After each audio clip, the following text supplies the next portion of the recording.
For us who love great affordable watches, we will have to concede that the Erebus Ascent was one of the best out there in 2024. And the Ascent gave us a lot of one thing, and that was variety. However, it came in just one size, which was 39 millimeters. Well, that has changed because here we have the Ascent in 3, or rather 4 if we count the 39, different size variations. And of course, Jody has also added some other color combinations to make things more interesting and varied, in case we didn't have enough choice already. I guess that if you clicked in this video, it's because you know about the Erebus Ascent, the really beautiful and extremely well-made watch from 2024 by Australian microbrand Erebus, which is a brand from YouTuber Jody from Just One More Watch and his business partner Steve. And you know that it is one of the very best regarded watches out there, and for a reason. So given the fact that you know about the Erebus Ascent already, I will not spend time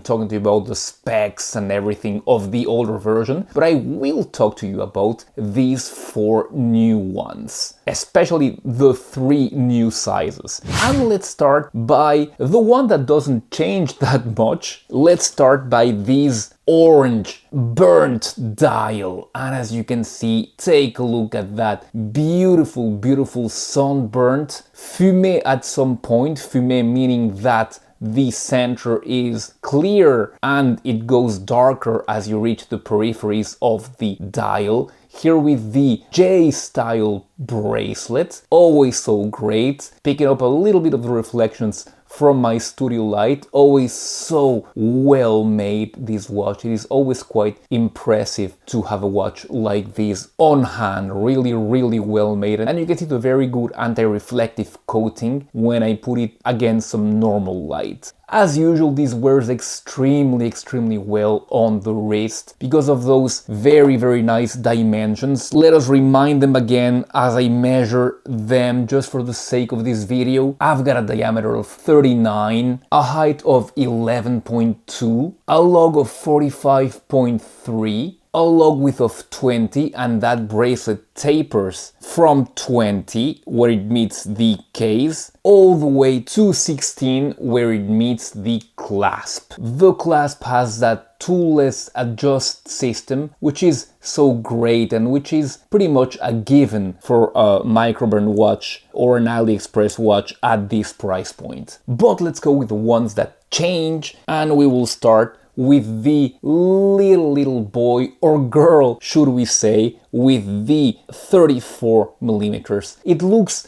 yeah, let's be honest, quite feminine. Maybe that was the original intent. Here with the white version with the helix dial, that white helix. I don't know if you can make it out in these shots, but it is the helix version. It does look quite small, let's be honest, and it actually is. I measure it at 33.3 and a little bit thinner also than the usual version at 10.8, and a minute log-to-log of 39.8, so below 40 millimeters in log-to-log. The log width is 18, and the bracelet tapers from 18 to almost 14 where it meets the clasp. It is a pleasure to note that this also has the micro adjust, and that is a very, very nice detail. And the good thing is that you also, in this very small version, you have the quick release strap. That is really good. They didn't skimp on anything for this smaller model. Also, they did not skimp on that here. That is great. On wrist, it looks, let's be honest, quite small on my 17 centimeter 6 3/4 inch wrist, and this I believe is reserved for either for men who do not mind and like wearing these very small watches, or really for women. Let's go to the 36 one, and here we're talking about something that is a little bit more male oriented, let's say. 36,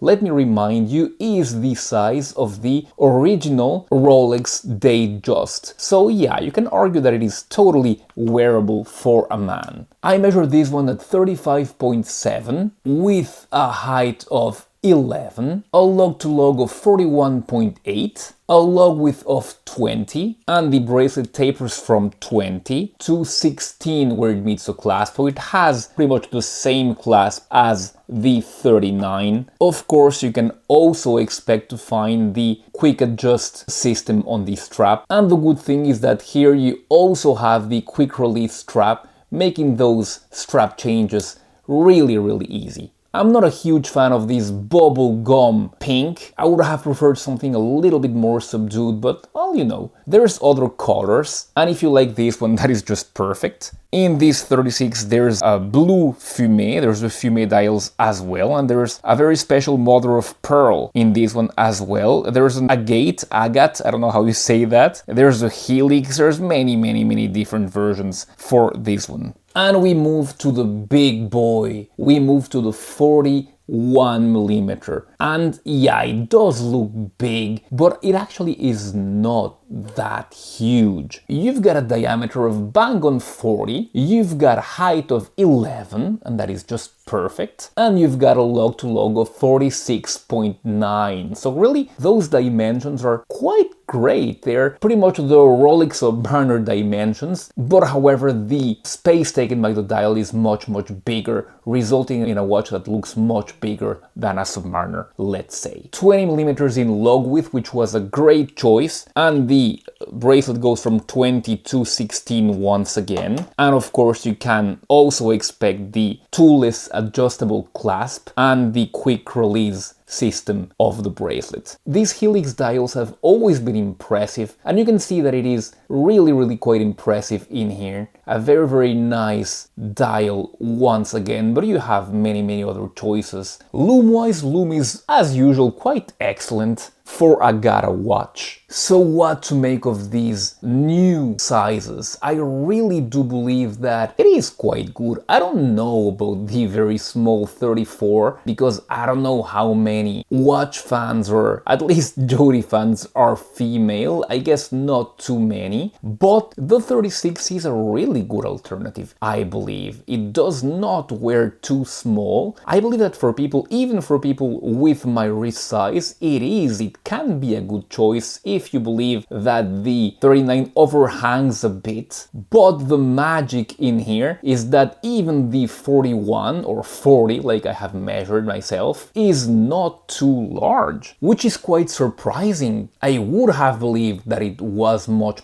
larger. When you take these two, however, the bigger and the smaller one, you can see the huge size difference. And that is good. We have even more choice now. At the time when I reviewed the first Erebus Ascent, I criticized the fact that you had maybe too much choice and that too much choice maybe killed choice in the end. But I believe that Jody understands his audience. His audience wants choice, and here you've got a lot of it. And here you've got 3 times more choice, so knock yourselves out. These ones will be priced lower during the sale period. I believe it goes until the 22nd or around the 20th of March. So go ahead and book one of these. The links will be in the description of this video. Price-wise, they're all pretty much priced the same. You're looking at $340 for the simple dial version, so the enamels, and you're looking for $390 for the mother of pearls and agate and other dial versions, and you're looking at $370 for the helix dial versions. And that is really independent of the size. And of course, if you enjoyed this video, don't forget to subscribe to this channel. We are all about high quality, affordable watches, just like the Erebus Ascent, so I'm really happy to present you this watch and these new options. I will leave you here with the review of the original Erebus Ascent, and I will leave you here with a video of all the great affordable watches that you can buy right now. Thank you very much, and I'll be seeing you really soon on those videos. Goodbye.